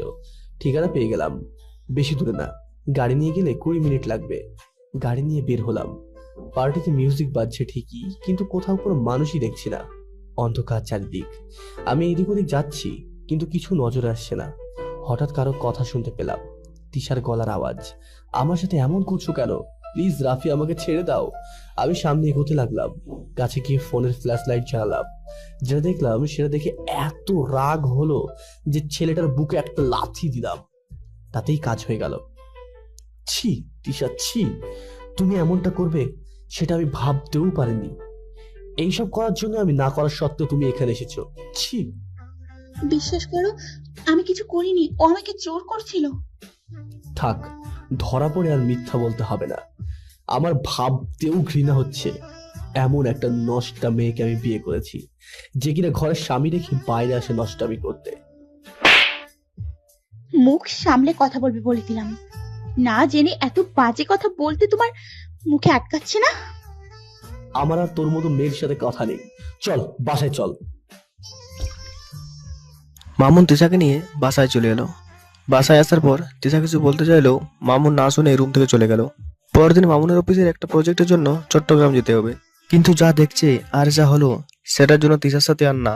চট্টগ্রাম যাওয়ার ব্যাপারে তিশাকে কিছুই বলেনি, সারপ্রাইজ দিতে চেয়েছিল, কিন্তু উল্টে মামুন অনেক বড় সারপ্রাইজ পেয়ে গেল। পরদিন ভোর 3টায় ফ্লাইট। মামুন তিশাকে কিছু না জানিয়ে 2টায় বাসা থেকে বের হয়ে গেল। তিশা ঘুম থেকে উঠে কালকে রাতের ঘটনা ভাবতে লাগলো, আরে এটা আমি কি করছি? হ্যাঁ, এমন অবস্থা দেখলে তো যে কারো রাগ করার কথা। আমার উচিত ছিল সবকিছু খুলে বলার। আর রাফি আমার সাথে জোর জবরদস্তি করলো। মামুন না থাকলে তো আমার সর্বনাশ হয়ে যেত। আর আমি কি না মামুনকে না না এক্ষুনি গিয়ে সরি বলতে হবে। তিশা মামুনের রুমে চলে গেল, কিন্তু কি মামুন গেল কই? আলমারি খোলা, লাগেজটাও নেই। তিশার চিন্তা হতে লাগলো। মামুনকে ফোন দিল, কিন্তু ফোন অফ। তিশা মামুনের বাসায় ফোন দিল, কিন্তু সেখানেও যায়নি। আর প্রজেক্টের ব্যাপারে কেউ জানে না, খুবই গোপনীয় প্রজেক্ট এটা। তিশার তো অবস্থা খারাপ হয়ে গেছে। কান্নাকাটি জুড়ে দিয়েছি। ভুল ছিল আমার, আর আমি এই ভুলের জন্য ওকে কেন মারতে গেলাম। কিছুক্ষণ পর পরেই ফোন করে যাচ্ছি। বিকেল 4টায় ফোন অন পেলো। তিশা কল দিচ্ছে, এটা দেখে মামুন ফোন রিসিভ করলো না। ফোনটা দিতেই আজ মামুন বিরক্ত হয়ে গেল। ফোন দিতেই আছি, মামুন বিরক্ত হয়ে আবার ফোন অফ করে রেখে দিল। না হয় রাগের মাথায় একটা চড় দিছি, তাই বলে আমার সাথে এরকম করতে হবে? হারামিটা বুঝতে পারে নাই ওকে ছাড়া আমার কিচ্ছু ভাল লাগে না, থাকতে পারবো না। আমাকে কিছু না বলে কই চলে গেল। আবার ফোন দিচ্ছি সেটা ধরছে না, কাছে থাকলে না মাথার নিচে আছাড় দিতাম। বজ্জারটাকে না, ওর কোনো দোষ নেই, আমারই দোষ। ও তো আমাকে যেতে না করেছিল, তারপরেও আমি কেন গেলাম? রাতে আবারও ফোন অন। তিশা কল করলো। প্রথমবারে ফোনটা কেটে দিল, দ্বিতীয়বারে রিং হইতাছে। রিসিভ হলো। ওই কুত্তা হনুমান, আমাকে রেখে কই চলে গেছিস? আর অফ রাখছিস? কে আপনি? মামুনের ফোন একটা মেয়ে রিসিভ করেছে। এটা ভেবেই তিশার বুকের ভেতর মোচড় দিয়ে উঠল। আমি কে সেটা পরে বলছি, তার আগে তুই বল, তুই কে? আমার স্বামীর ফোন তোর কাছে কেন? ওহ ম্যাম, আপনি আসলে আমরা সবাই একত্রে মিটিং করছিলাম। যখন মিটিং শেষ হয় স্যার তাড়াতাড়ি বের হয়ে যায়, আমি ফোনটা পাই। কাল সকালে এসে স্যার ফোন নিয়ে যাবে। আরে বাহ, ভালোই তো মিথ্যা বলতে শিখে গেছিস। তুই মিথিলা সেটা আমি খুব ভালো করেই জানি। আর তুই আমার মামুন এখন হানিমুন করছিস, সেটা আবার আমার কাছে থেকে লুকোচ্ছিস। সরি ম্যাম, আপনার কোথাও ভুল হচ্ছে। আমি মিথিলা না, আমি মিতু। সত্যি তুই মিথিলা না তো? হ্যাঁ ম্যাম, আমি মিতু। আচ্ছা সরি এতক্ষণ খারাপ ব্যবহার করার জন্য। It's okay ma'am. Tisha call কেটে দিল। কাণ্ডজ্ঞান দেখেছো, ফোন রেখে চলে যায়। আবার আমাকে একবার ফোনও করে না। আমি ফোন দিলে সেটা রিসিভও করার নাম নেই। আমার তো একদম ভালো লাগছে না। ধুর, এইবার আসলে সব ঠিকঠাক করে নিব। লুকোচুরি আর কতদিন খেলবো। প্রজেক্টের সব কাজ শেষ করে মামুন বাসায় ফেরার জন্য রওনা দিল। এই কয়েকদিন তিশার সাথে একটাও কথা হয়নি। প্রায় সময় ফোন বন্ধ থাকতো, আর যখন খোলা থাকতো তখন রিসিভ করতো না। অন্যদিকে তিশা তো খাওয়া বন্ধ করে দিয়েছে। রাতে ঘুমোতে পারে না, খেতে গেলে খেতে পারে না, সবসময় দরজার দিকে চেয়ে থাকে। কখন মামুন ফিরে আসবে সে অপেক্ষায়। প্রহর শেষ হলো। মামুন বাসায় এসে কলিং বেল চাপলো। তিশা দৌড়ে গিয়ে দরজা খুলে দিল। মামুন কোনো কথা না বলে ভিতরে প্রবেশ করলো। ওই হারামি, আমাকে একা রেখে কই চলে গেছিলি? আমাকে সাথে নিয়ে গেল না কেন? জানিস গেছিস তো গেছিস, ফোন অফ করে রাখছিলি কেন? আর আমার সাথে কথা বলছিলি না কেন? আমাকে আর কখনো একা রেখে কোথাও যাবি না, আর আমি গেলে একদম মেরে ফেলবো। কি রে, তুই কোনো কথা বলছিস না কেন? কোনো কথা না বলে শুকনো একটা হাসি দিয়ে চলে যেতে লাগতো। আমি কোনো উত্তর না দিয়ে রুমে গিয়ে দরজা লাগিয়ে দিলাম। তিশা বাইরে থেকে ডাকাডাকি শুরু করে দিয়েছে। মামুন, এই মামুন, আমার সাথে কথা বলো প্লিজ। আমার ভালো লাগে না। কি হয়েছে, আমার উপর রাগ করে আছো? তিশা সহ্য করতে না পেরে কান্না করতে শুরু করে দিয়েছে। মামুন রুমে গিয়ে ফ্রেশ হয়ে নিল, কিছুক্ষণ ঘুমিয়ে নিল। বিকেলবেলা রুম খুললো, দেখলো তিশা দরজার সামনে বসে আছে, কান্না করতে করতে চোখ লাল করে ফেলেছে। মামুন সেদিকে আর কোনো খেয়াল না করে বাজারে চলে গেল। তিশা ভাবলো হয়তো ঘুরতে গেছে, তাই রাতে খাবার জন্য রান্না করতে গেল। তিশা রান্না প্রায় শেষ, তখন মামুন বাজার করে বাসায় ফিরল। তারপর সেগুলো নিয়ে রান্নাঘরে চলে গেল। আরে এত বাজার দিয়ে কি হবে, বাজার তো আছে। মামুন তবুও কোনো কথা না বলে কিছু সবজি নিল, তারপর সেগুলো ধুয়ে নিল। তার মধ্যে তিশা রান্না শেষ, সবজিগুলো কাটতে শুরু করলো। আরে এখন সবজি কাটছো কেন? আর তরকারি রান্না করা তো শেষ। মামুন প্রথমে ভাত বসালো। আরে কি করছো এসব? আমি তো আমাদের দুজনের জন্য রান্না করেছি, তবু কেন ভাত বসালে? মামুন এমন ভাবে ধরেছে যেন তিশার কোনো কথাই মামুন শুনতে পাচ্ছে না। তিশার এদিকে যেমন রাগ হচ্ছে, তার থেকে বেশি কষ্ট পাচ্ছে। মামুন কেন এমন করছে? কয়েকদিন আগেই তো হেসে হেসে কথা বলতো, কত মজা করতো, দুষ্টুমি করতো।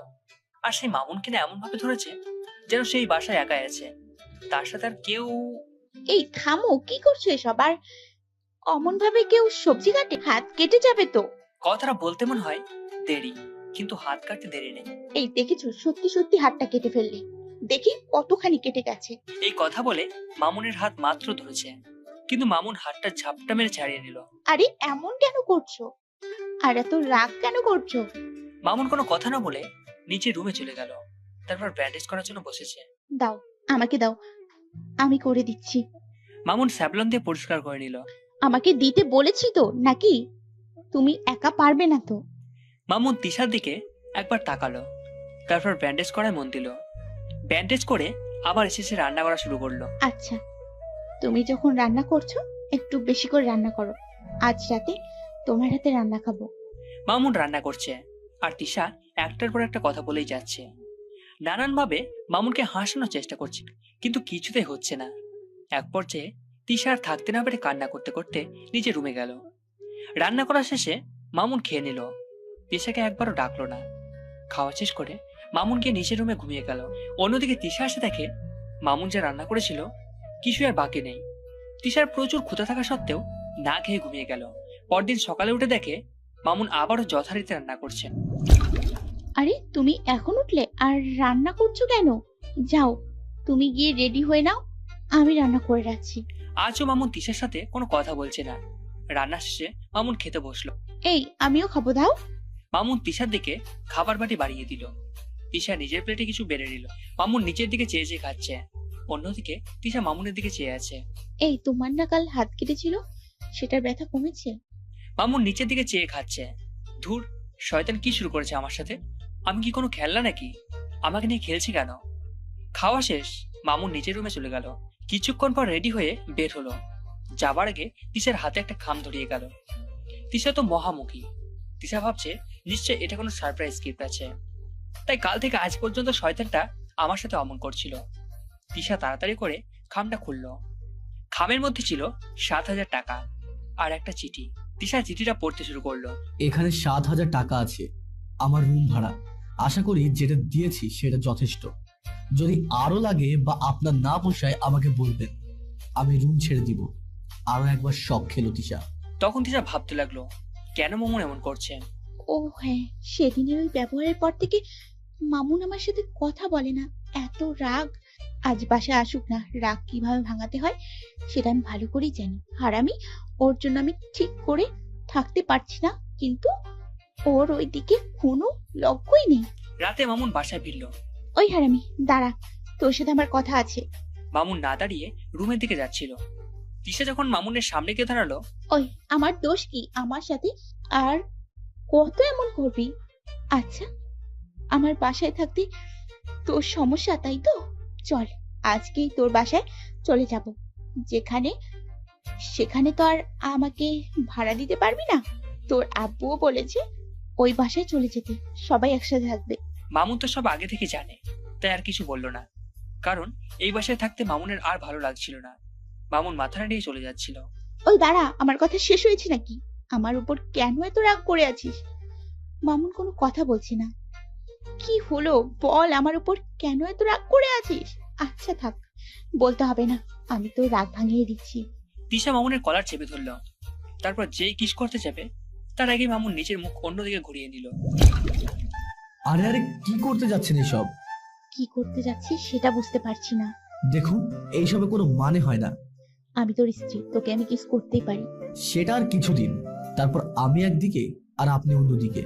কি বলতে যাচ্ছিস তুই? মানটা খুব সোজা, আমি আপনার সাথে আর থাকবো না, যেখানে কিনা ছি, বলতেও লজ্জা লাগে। এই মামুন, প্লিজ আমার সাথে এমন করিস না। আমি মরে যাব, তোকে ছাড়া থাকতে পারবো না, তোকে ছাড়া। দেখুন, ভালো আমিও বেসেছিলাম, কিন্তু আপনি তার কি প্রতিদান দিলেন? আমি না করার পরেও পার্টিতে গেলেন, আর সেখানে গিয়ে কি করলেন? যাই হোক, আমার আম্মুর সাথে কথা হয়েছে, আমি বলে দিয়েছি আপনার সাথে আমি আর থাকবো না। আমার জন্য যেন মেয়ে দেখা শুরু করে দিতে, কারণ আমার এখন একটা সংসার দরকার। সংসার করলে তুই আমার সাথেই করবি? করতে চেয়েছিলাম, কিন্তু আর না। আপনার সাথে আর যাই হোক, সংসার করা যায় না। এই কথা শুনে তিশা কয়েকটা পেছনে চলে গেল। এতক্ষণ কান্না করছিল, এখন তার থেকেও বেশি কান্না করছে। এই, আপনি আপনার এই ন্যাকা কান্নাগুলো না অন্য কোথাও গিয়ে কাঁদবেন, কেমন? আমার আবার ন্যাকামি একদম ভালো লাগে না। আমি কি এমন করেছি যার জন্য আমাকে এত বড় শাস্তি পেতে হবে? না, আপনি কিছু করেন নাই, তবে আমি তো আগেই বলেছি কি চাই। এই কথা বলে মামুন ওর রুমে চলে গেল। তিশা সেখানে বসে কান্না করছিল। পরদিন সকালে মামুনের আব্বু আব্বু চলে এসেছে ওদের নেবার জন্য। মামুন আর তিশা মামুনদের বাসায় চলে গেল। রাতে তিশার মামুন একই রুমে আছে, তবে তিশা ফ্লোরে আর মামুন খাটে শুয়ে আছে। তিশার ঘুম আসছে না। তিশার ইচ্ছা করছে মামুনকে গিয়ে জড়িয়ে ধরে বলি ভালোবাসি কথাটা বলতে, আর নিজেদের মধ্যে সবকিছু ঠিক করে নিতে। কিন্তু তিশার খুব ভয় করছে, কারণ মামুন এখন তার উপরে অনেক রাগ করে আছে। রাত আনুমানিক 12টা বাজবে, তখন মামুনের ফোন বেজে উঠল। তিশা তখন জেগেছিল, কিন্তু সেটা বুঝতে দিল না। হ্যাঁ মিতু, বলুন। আপনার কাজ কত দূর? ওপাশ থেকে কি বলছে সেটা তো তিশা শুনতে পাচ্ছে না, তবে এত রাতে একটা মেয়ে মামুনকে কল করেছে, সেটা ভাবতে তিশার গা একদম জ্বলে যাচ্ছে। আরে না, কে কি ভাববে? আর আমার ওয়াইফ? না, কেন হাসলাম সেটা আপনি বুঝবেন না। কিছুদিন পর তো আমি আবার ব্যাচেলর হয়ে যাব। সেই রকমই কিছু। মামুন এক নাগাড়ে কথা বলে যাচ্ছে। তিশা শুনছে আর কান্না করছে। ফুল বুঝে এভাবে সব শেষ করে দেব? ও হয়তো থাকতে পারবে, কিন্তু আমি থাকবো কিভাবে? হারামিটাকে তো অনেক বেশি ভালোবেসে ফেলেছি। সব নষ্টের মূল ওই রাফি আমাকে মিথ্যা কথা বলে ডেকে নিয়ে গেল, আর কিন্তু ও তো আমাকে কিছু করতে পারে নাই। তবে মামুন কেন আমাকে ভুল বুঝছে? হ্যাঁ, ও আমাকে না করেছিল আর আমি ওর কথা অমান্য করে গেছি, তার জন্য এমন করছে। আর হয়তো ভেবে নিয়েছে আমি ইচ্ছা করে রাফির সাথে, কিন্তু এটা তো ভুল ভাবছি। আমি তো শুধু মামুনের, অন্য কারণ না, এটাও বোঝে না। হ্যালো বন্ধুরা, পরবর্তী পার্ট খুব তাড়াতাড়ি আসবে, তো সবাই অপেক্ষায় থাকো। আর চ্যানেলটি যারা এখনো সাবস্ক্রাইব করোনি তারা পরবর্তী পার্ট দেখার জন্য চ্যানেলটি সাবস্ক্রাইব করে রেখো। ধন্যবাদ সবাইকে, আমাদের সাথেই থেকো। তিশা কান্না করতে করতে ঘুমিয়ে গেছে। পরদিন সকালবেলা সবাই একসাথে খেতে বসেছে। তিশা খাবার বেড়ে দিচ্ছিল, তখন মামুনের আম্মু বলল মামুনের পাশে গিয়ে বসতে। যে তিশা মামুনের পাশের চেয়ারে বসছে, অমনি মামুন বলে উঠল, আমার অফিসে লেট হয়ে যাচ্ছে, আমি অফিসে চললাম। মামুন রাগ করে না খেয়ে অফিসে চলে গেল। আমিও খাবো না। কেন রে মা, তোর আবার কি হলো? ও আমার জন্যই তো না খেয়ে চলে গেল, আমি খাবো কি করে? আরে বউ তো দেখি স্বামী পাগল। কিন্তু তোমার বোকারাম ছেলে সেটা বোঝে না, সব সময় আমাকে কষ্ট দিতে থাকে। হ্যাঁ, আমিও সেটা লক্ষ্য করলাম। আচ্ছা, তোদের কি কোনো কারণে ঝগড়া হয়েছে? ঝগড়া না, তোমার ছেলে আমাকে অকারণে ভুল বোঝে। মানে কেন? তিশা তখন সব বলল। আরে আমার ছেলেটা একটু অমনি, আর তোরও কিন্তু দোষ আছে। ও না করার পরেও কেন তুই গেলি? আর মামুন যদি সময় মতো না যেত তাহলে কি হতো? কি করবো আম্মু, তোমার ছেলে আমাকে নিয়ে একটু ঘুরতে বের হতো না, তাই ভাবলাম পার্টিতে যাই, কিন্তু কে জানে অমন ভাবে ফেসে যাব। যা হয়েছে সেটা ভুলে যা, আর অপেক্ষা কর যেন সব তাড়াতাড়ি ঠিক হয়ে যায়। আমি আর নিতে পারছি না আম্মু, আমি পাগল হয়ে যাচ্ছি। আজ হয় এসপার, নয় ওসপার। এই কথা বলে তিশা চলে গেল। রাতে তিশা অপেক্ষা করছে মামুনের ফেরার অপেক্ষায়। মামুন বাসায় ফিরল। মামুন, তোমার সাথে আমার কথা আছে। হ্যাঁ বলুন, কি বলবেন? ওই হারামি, আমাকে একদম আপনি করে বলবি না। এটাই কি আপনার কথা? আচ্ছা বলছি। আচ্ছা মামুন, আমি কি তোমার কথা না শুনে খুব অন্যায় করে ফেলেছি? আচ্ছা মানলাম আমি অন্যায় করেছি, কিন্তু আমার কি মাফ নাই? আমি আর থাকতে পারছি না মামুন তোমাকে ছাড়া, আমার একটু ভালো লাগে না। বলতে বলতে মামুনকে জড়িয়ে ধরল। আরে আরে, এমন ভাবে আমাকে জড়িয়ে ধরবেন না, সুরসুরি লাগে তো। আর কিছু কিছু অন্যায়ের মাফ হয় না। তার মানে আমাকে ক্ষমা করবে না, আমাকে আর আপন করে নেবে না, আর আমাকে তোমার বাচ্চার আম্মু বানাবে না? না, কোনোটাই করব না। যা বলেছো ভেবে বলছো? আমার অনেক আগেই ভাবা হয়ে গেছে। আচ্ছা, আর কোনোদিন তোমাকে বিরক্ত করব না, ভালো থেকো তুমি। তিশা রুম থেকে চলে গেল। মামুন ফ্রেশ হতে চলে গেল, তারপর খেয়ে দিয়ে ঘুমিয়ে গেল। পরদিন সকালে মামুন ঘুম থেকে উঠে দেখে তিশা এখনো ঘুমাচ্ছে। অন্যদিন তো এমন হয় না, কেমন ভাবে যেন মটকা মনে পড়ে আছে। মামুন তিশাকে ডাক দিল, কিন্তু কোনো সারা শব্দ নেই। মামুনের নজর গেল তিশার হাতের দিকে। হাতে একটা কিসের যেন বোতল, তার পাশেই একটা কাগজ। তিশার এমন অবস্থা দেখে মামুনের কাঁপাকাঁপি শুরু হয়ে গেছে। মামুন কাঁপা কাঁপা কণ্ঠে কাগজটা ধরলো। একটা চিঠি। মামুন পড়তে শুরু করলো। ওই হারামি, চলে যাচ্ছি তোকে ছেড়ে। না হয় একটু ভুল করেছিলাম, তাই বলে আমাকে এত বড় শাস্তি দিবি তুই? খুব ভালোবাসি তোকে, আর তুই সেটা বুঝলি না। তোকে রেখে চলে যাচ্ছি, আর কোনোদিন ফিরবো না। ভালো থাকিস। ইতি তোর বউ তৃষা। দেখো, এইসব ফাজলামি আমার একদম ভালো লাগে না। উঠে বলছি। তিশা কিছু বলছে না। আমি উঠতে বলেছি তো নাকি? তিশার কোনো সারা শব্দই নেই। মামুন প্রথমে ভেবেছিল তিশা মজা করছে, কারণ যেমন ভাবে চিঠি লিখেছে। কিন্তু তিশার কোনো সারা শব্দ না পেয়ে মামুনের চিন্তা হতে লাগলো, সত্যি সত্যি কি তিশার ফিরবে না? মামুন ওর আব্বু আম্মু ভাইয়া ভাবি সবাইকে ডাকলো। তারা এসে ব্যাপারটা বুঝলো। তিশার এমন অবস্থা দেখে মামুন নিজেরও জানতে কান্না করে দিয়েছে। তিশাকে হাসপাতালে নিয়ে যাওয়া হলো। মামুন বাইরে বসে কান্না করে যাচ্ছে আর পাগলের মতো করছে। এতদিন তিশাকে যেমন করত। মামুন যে তিশাকে ভালোবাসে না সেটা না, আসলে রাগ আর অভিমান পুষে রেখেছিল। তাই বলে তিশা এমন করবে সেটা ভাবতেও পারেনি। তিশা অনেকগুলো ঘুমের ওষুধ খেয়ে নিয়েছে। আজ 2 দিন তিশার জ্ঞান আসার কোনো খবরই নেই। কিন্তু ডাক্তার বলেছে তিশা বিপদমুক্ত।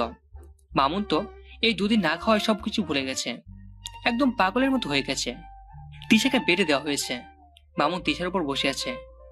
ঘুম ঘুম পেয়েছে, তাই তিশা বালিশের উপর মাথা রেখে শুয়ে আছে। মামুন হঠাৎ অনুভব করলো কেউ তার মাথায় হাত বুলিয়ে দিচ্ছে। খুব ভালো লাগছে। মামুন উঠে দেখে তিশার জ্ঞান এসেছে। মামুন কিছু বলার আগে তিশা বলে উঠল, এই নিজের কি হাল করেছো? এই, তুমি এমন পাগলামি কেন করেছিলে? তোমাকে আর বিরক্ত করতে চাইছিলাম না তাই। প্লিজ এমন ভাবে বলো না। আমার না খুব রাগ হয়েছিল।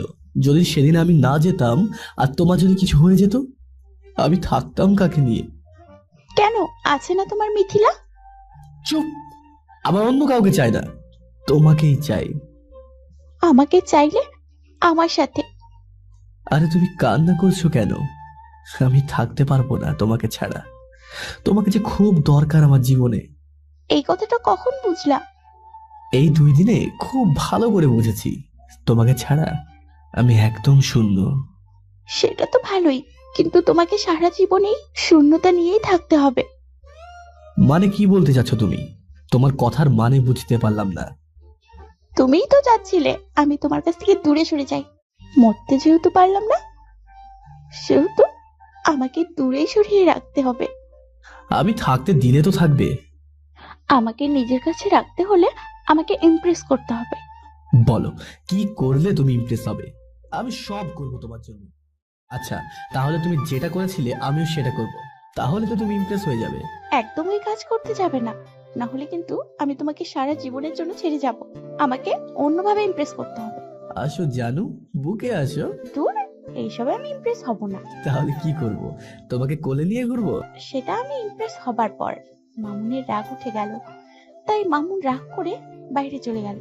তিশা মনে মনে হাসছে, তবে অভিমানটা প্রচুর। 4 দিনের দিন তিশাকে বাসায় নিয়ে আসা লাগলো। মামুন তিশার পেছনে যাচ্ছে। এইভাবে তিশা যদি আবার মাথা ঘুরে না পড়ে যায়। তিশা রুমে গেল। রুমে যাবার পর, শোনো, আজ থেকে তোমার পরীক্ষা শুরু। আগামী 15 দিনের মধ্যে যদি আমাকে ইমপ্রেস করতে না পারো, তাহলে আমি কিন্তু ছেড়ে দিয়ে চলে যাব। এই আমি বলে রাখলাম। তুমি আমাকে ছেড়ে ভালো থাকতে পারবে তো? আগে জানতাম পারবো না, কিন্তু যখন আমি মৃত্যু যন্ত্রণা ভোগ করেছিলাম তখন খুব ভালোভাবে বুঝতে পেরেছিলাম যে আমাকে ভালোবাসে না, তার জন্য কেন জীবন দিতে গেলাম। আমি কি তোমাকে ওইসব করতে বলেছিলাম? আমি কি করব, আমার ভালো লেগেছিল তাই করেছি। এই, আমাকে মাফ করে দাও না আগের ব্যবহারের জন্য। প্লিজ, ইমপ্রেস করার কাজ আমাকে দিয়ে হবে না। আচ্ছা, আমি আব্বুকে ফোন করছি, আমাকে যেন এখান থেকে নিয়ে যায়। আচ্ছা আচ্ছা, আমি আমার কাজ শুরু করে দিচ্ছি। 15 দিন তো, দেখবে তার আগেই তোমাকে ইমপ্রেস করে ফেলবো। আচ্ছা যাও, কাজে লেগে যাও। মামুন রুম থেকে চলে গেল আর ভাবছে কিভাবে ইমপ্রেস করা যায়। কিছুতেই মামুনের মাথায় কিছু আসছে না। হঠাৎ মামুনের মনে হলো রান্না করে খাওয়ালে তিশা ইমপ্রেস হতে পারে। যেই ভাবা সেই কাজ। মামুন রান্নাঘরে চলে গেল, স্যুপ বানাতে শুরু করলো। মামুনকে রান্নাঘরে দেখে মা ভাবি সবাই বেশ অবাক হল। তুমি খেয়ে নাও। এই, আমি এখন আইসক্রিম খাবো? মাথা খারাপ নাকি? তাহলে ফ্রিজে রেখে দাও। মামুনের অবস্থা এই 3 দিনে অনেক খারাপ হয়ে গেছে, কিন্তু তিশার কোনো নড়াচড়া হচ্ছে না। রাতে অফিস করে মামুন বাসায় ফিরল। মামুনের অবস্থা এই 3 দিনে অনেক খারাপ হয়ে গেছে, কিন্তু তিশার কোনো নড়াচড়া হচ্ছে না। রাতে অফিস করে মামুন বাসায় ফিরল। কই তিশা একটু হাত থেকে ব্যাগ নিয়ে নিবে, জামা এনে দিবে, তা না পায়ের উপর পা দিয়ে বসে আছে। আমি ফ্রেশ হয়ে খেতে লাগলাম। আচ্ছা তিশা, আর কত? এইবার তো থামো। থামাতে যদি বলো তাহলে আমি আমার বাসায় চলে যাচ্ছি। দেখো তিশা, সবসময় আমার এই কথা ভালো লাগে না, তবে আমি আর নিতে পারছি না। বোঝো এইবার কেমন লাগে। আমাকে তো আর কম কষ্ট দাওনি। কি হলো? অমন করে কি ভাবছো? আচ্ছা, আর তো 12 দিন আছে, দেখো না কি হয়। আমি এর বেশি আর কিছুই করতে পারবো না। তাহলে আমাকে আমার বাসায় যেতেই হবে। তাই যাও। কথায় কথায় খালি বাসায় চলে যাব। এক্ষুনি চলে যাব, ইমপ্রেস করতে হবে। পারবো না আমি তোমাকে ইমপ্রেস করতে। তিশা মামুনের এমন ব্যবহার আশা করেনি। তিশারও খুব রাগ হলো। সেদিন তিশা বাসায় ফোন করে গাড়িটিকে পাঠালো। সেদিন রাতেই তিশা বাসায় চলে গেল। মামুনও আর আটকায়নি। 7 দিন হয়ে গেছে, কেউ কারোর সাথে কোনো কথা বলছে না। মামুন আর থাকতে পারছে না, তাই ভাবলো আজকে গিয়ে তিশাকে বাসায় নিয়ে আসবে। তিশার বাসায় চলে গেল। তিশা রুমে শুয়েছিল। আসতে পারি? কে? ও তুমি? মামুন লক্ষ্য করলো তিশার মুখে কেমন যেন শুকনো হয়ে গেছে। মামুন তিশার দিকে হাঁ করে তাকিয়েছিল। তা হঠাৎ করে এলে যে? তোমাকে নিতে আসলাম। কিন্তু আমি আর ওই বাসায় যাব না। প্লিজ চলো। আগে আমাকে ইমপ্রেস করো, তারপর তোমার বাসায় যাব। উফ, কিভাবে করব? কেন, তুমি জানো না একটা মেয়ে কি কি ভালোবাসে? সেটা তো জানি না, তবে জেনে নিব। তোমাকে নিতে এসেছিলাম, কিন্তু তুমি যখন যাবে না, তাই বসে থাকবো না। আর এসেছো, খেয়ে যাও। না, হাতে বেশি সময় নেই। মামুন তিশাদের বাসা থেকে বের হয়ে অনিকাকে ফোন দিল। অনিকা দারুণ একটা দিল। মামুন অনিকাকে নিয়ে শপিং মলে গেল। তখন অনিকা বলছে, মেয়েরা সব থেকে বেশি ভালোবাসে শাড়ি। 2টা শাড়ি কিনলো, একটা তিশার জন্য আর একটা অনিকাকে গিফট করলো। মল থেকে বের হয়ে মামুন অনিকাকে বলল, এটাই কাজ হবে তো? হবে স্যার, 100% হবে। মামুন অনিকাকে ধন্যবাদ দিয়ে আবার তিশাদের বাসায় চলে গেল। শাড়ি পেয়ে তিশা তো সেই খুশি হলো। তিশা এবার খুব ভালো করে কথা বলল। মামুনকে খাওয়ালো। তারপর রাতে তিশাদের বাসায় রেখে দিল। রাতে মামুন প্রকৃতির কাজ সারতে গেল। তখন মামুনের ফোনে একটা SMS আসলো। তিশা কি যেন মনে করে ওপেন করলো। স্যার, আসলে তখন আপনাকে ধন্যবাদ দিতে ভুলে গিয়েছিলাম। শাড়ির জন্য আপনাকে ধন্যবাদ। ও, তার মানে তলে তলে এত কিছু। তিশার খুব রাগ হচ্ছে। এতই রাগ হচ্ছে, ফোনে একটা আছাড় দিল। সাথে সাথেই বেচারার ফোন শেষ। মামুন ইতিমধ্যে চলে এসেছে। তিশার দিকে চেয়ে দেখে তিশা রাগে একদম লাল হয়ে আছে। এই কি ব্যাপার, তুমি অমন রেগে আমার দিকে চেয়ে আছো কেন? তিশা কিছু বলছে না, শুধু রাগেই ফুঁসছে। ওই এত রাতে একটা মেয়ে SMS কেন করলো? আর শাড়ি তুই নিজে থেকে কিনছিস নাকি অন্য কারো কথায়? একদম, আমি নিজের জ্ঞান থেকে বের করেছি। কয়টা শাড়ি কিনেছিলি? আমার বউ কয়টা? একটা, তাই একটাই কিনেছি। চুপ, একদম চুপ, মিথ্যা বলবি না। তুই একটা লুচ্চা শালা, বলে একটা বউ। তাহলে আনিকাকে শুননি, আর তুই আনিকাকে শাড়ি কিনে দিস নাই? এই রে, ধরা খেয়ে গেছি। এখন আমাকে বাঁচাবে কে? না মানে আনিকা আমার কলিগ, তো একসাথে কাজ করি। একসাথে তো অনেক মেয়ে আছে, তার মানে তুই সব মেয়েকে? এই না না, একদমই না। আমি তোমার জন্য শাড়ি কিনতে গেছিলাম, তখন দেখি আনিকা, তাই। একদম মিথ্যা বলবি না, আমি জানি শাড়ি কেনার প্ল্যান ওই আনিকা তোরে দিয়েছে। হ্যাঁ দিয়েছে, তো কি হয়েছে? কিছু হয়নি। তুই কেন আনিকাকে শাড়ি দিবি? আর ও এত রাতে তোকে কেন SMS দেবে? কি? আনিকা আমাকে SMS করেছে? কই দেখি দেখি কি SMS করেছে। আমার ফোন কোথায়? উপরের দিকে চেয়ে থাকলে যা হয়, একটু নিচের দিকে চেয়ে দেখ তো কিছু দেখতে পাচ্ছিস কিনা। আরে আরে, আমার ফোনের এই অবস্থা কে করেছে? কে আবার? আমি করেছি। কিন্তু কেন? আমার ফোন কি দোষ করেছিল? এত রাতে SMS করছে তাই ভেঙে ফেলেছি। আচ্ছা, কি এমন লেখা ছিল যার কারণে আমার ফোনকে এত অল্প বয়সে শহীদ হতে হলো? ওই আনিকা নাকি কি জানো না, ওই মেয়েটা তোকে ধন্যবাদ জানিয়েছে SMS এ, তাই আমার ভালো লাগে নাই তাই। বা, মেয়েটার এলেম আছে বলতে হবে। কাউকে কিছু দিলে যে ধন্যবাদ দিতে হয় সেটা আনিকা খুব ভালো করেই জানে। কিছু কিছু মানুষ তো গিফট পেয়ে সব ভুলেই যায়। ওই তুই আমাকে ঠেস দিয়ে কথাটা বললি নাকি? আমি কি কারোর নাম ধরে বলেছি নাকি? তা না বললেও আমি বুঝে নিয়েছি। আচ্ছা, তোমার ফোনটা দাও তো একটু। কেন? আমার ফোন দিয়ে কি করবি? আনিকা আমাকে ধন্যবাদ দিলেও তাই ওয়েলকাম জানাবো। ওই আনিকার নাম্বার তোর মুখস্থ? 0170578881। আমার নাম্বারটা একটু বলতো। 0185 তারপর কি জানো? 01856। না, মনে পড়ছে না। দারুণ, আমি তোর বউ, আমার নাম্বার তোর মুখস্থ নেই, কিন্তু কোথাকার কোন মেয়ে তার নাম্বার মুখস্থ। বাহ। ওই, আমি তোমার কাছে ফোন চেয়েছি, তুমি ফোন দাও। না, তোকে আমি আমার ফোন দেব না। তখন তিশার পাশ থেকে ফোনটা নিয়ে নিলাম। ওই, ভালো হবে না বলে দিচ্ছি, আমার ফোন আমাকে দিয়ে দে। মামুন তিশার কথায় কান্না দিয়ে নাম্বারটা ডায়াল করে ফোন দিল। আর কিছুই বলতে পারলো না। পাশ থেকে তিশা ফোন নিয়ে নিল। তারপর সেটাও আছে আর মামুন তো ফিক করে হেসে দিল। ওই, একদম হাসবি না বল দিলাম। আর ওই মেয়েটা কি বললো তোর জন্য রাত জেগে আছে? তিশা মামুনকে ধাক্কা মেরে বিছানায় ফেলে দিল। তারপর তিশা মামুনের উপর চড়ে বসলো। এইবার বল, তোর জন্য ওই মেয়েটা রাত জেগে আছে? হ্যাঁ আছে তো, বলতে দেরি, কিল ঘুষি খেতে দেরি নাই। আরে আমার লাগছে তো। লাগার জন্যই তো দিচ্ছি।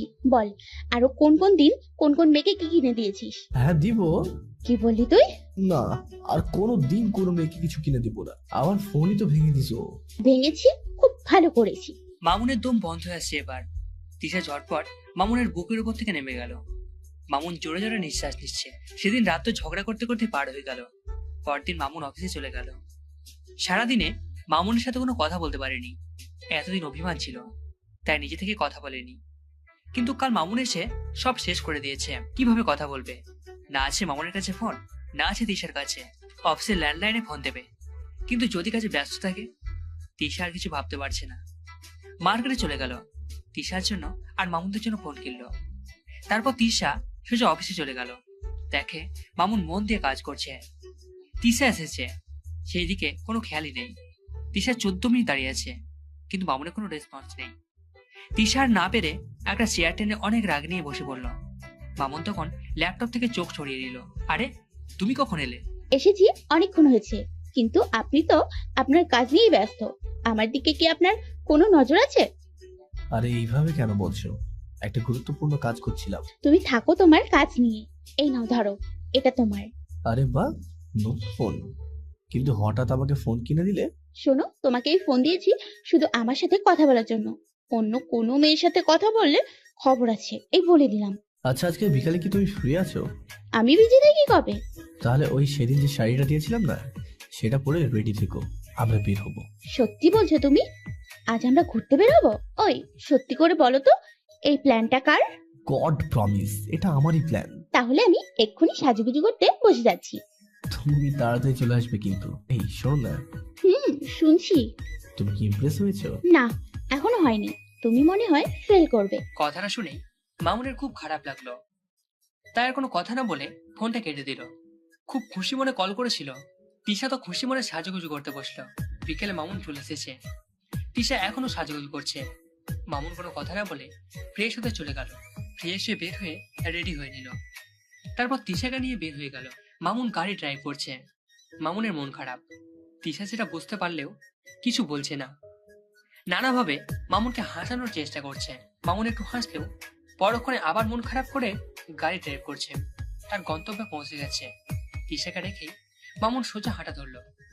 তিশা গাড়ি থেকে নামতে নামতে মামুন আরেকটু এগিয়ে গেছে। একটা বেঞ্চে গিয়ে বসলো। তিশা এসেও মামুনের পাশেই বসলো।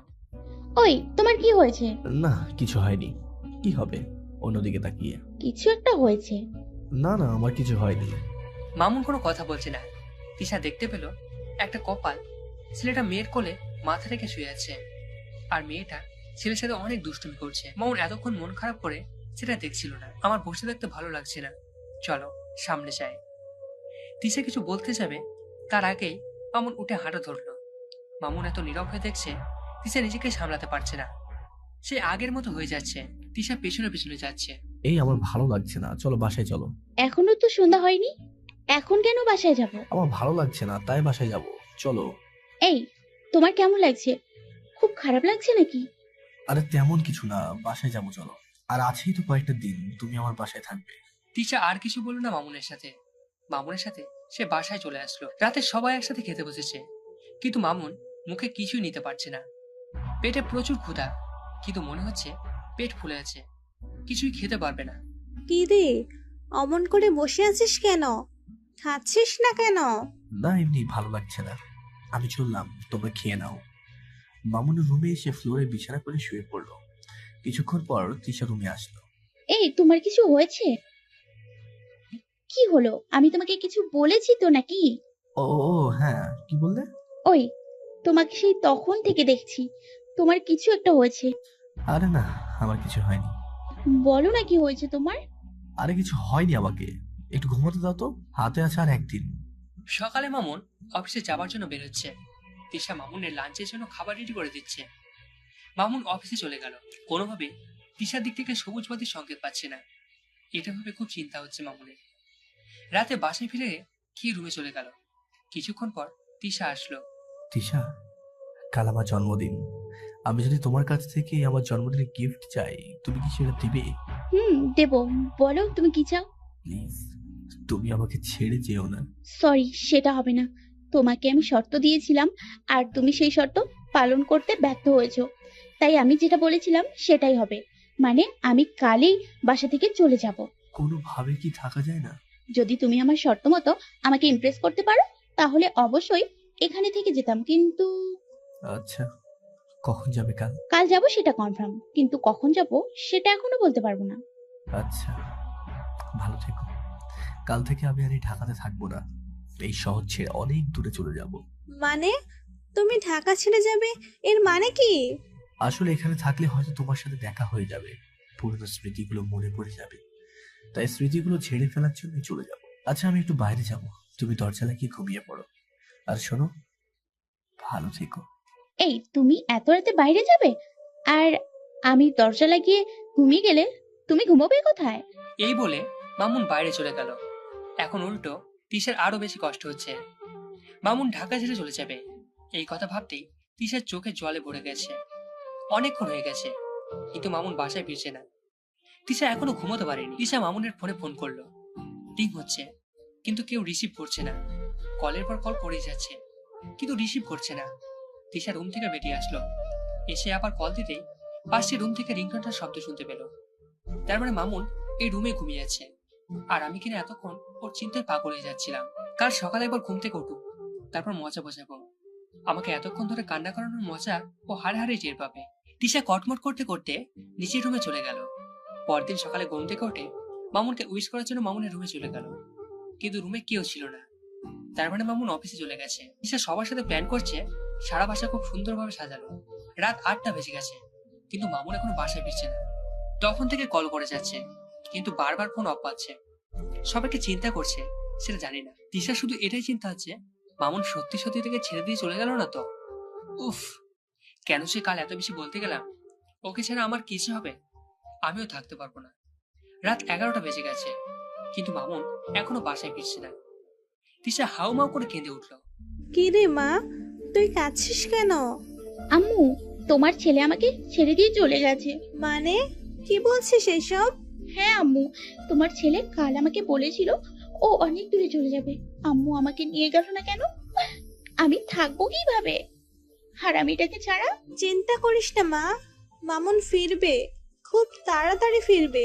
11:30টায় বাসায় কলিং বাজলো, কিন্তু কেউ দরজা খুলছে না। দরজা খোলার শব্দ পাওয়া গেল, তার মানে এটা মামুনের ডুপ্লিকেট চাবিতে দরজা খুলেছে। মামুন বাসার ভিতরে ঢুকে কিছুটা অবাক হয়ে গেল। সারা বাসা অন্ধকার। আম্মু, আব্বু, ভাইয়া, ভাবি বলে ডাকতে শুরু করলো। তিশা অবাক হচ্ছে, কারণ তিশাকে একবারও ডাকেনি। যাক বাবা, এর আগে কোনোদিন কেক না কেটে গিফট না দিয়ে কেউ ঘুমোতে চায়নি, আর আজ কেউ না জেগে খুব মন খারাপ করে সিঁড়ি দিয়ে উঠছে। তখন সব লাইটগুলো একত্রে জ্বলে উঠলো, সাথে happy birthday to you. Mamun অবাক হচ্ছে, আর তার চেয়ে বেশি অবাক হচ্ছে তিশাকে দেখে। তিশার চোখ ফুলে ঢোল হয়েছে। ওই, তুই এত রাত অব্দি কোথায় ছিলি? তুমি এখন এই বাসায়? সেটা পরে বলবো, আগে বল তুই এতক্ষণ অব্দি কোথায় ছিলি? আরে তোরে থাম, আগে চল কেক কাটবি। আগে আমার গিফট গুলো দাও, সবাই গিফট দিচ্ছে। থামো, তোমার বউ আমাকে কিছু দিল না। ওটা স্পেশাল, রুমে গিয়ে দেবো। ওই, তুই এত রাত অব্দি কই ছিলি? সত্যি সত্যি বল। আগে আমি এটা জানতে চাই, তুমি এখনো এই বাসায় কেন? তুই তো বললি তোর বার্থডে গিফট এটা চাস যেন আমি তোর বাসায় থাকি, তাই বলে শর্ত আছে? আবার শর্ত? শর্ত, আমাকে পিচ্চি মামুন দিতে হবে। হি, তুমি সত্যি বলছো? যদি দিতে পারি তাহলে আমি তোর সাথে থাকবো। না, আমার ছোট তিশা চাই। পিচ্চি মামুন দিবি? না,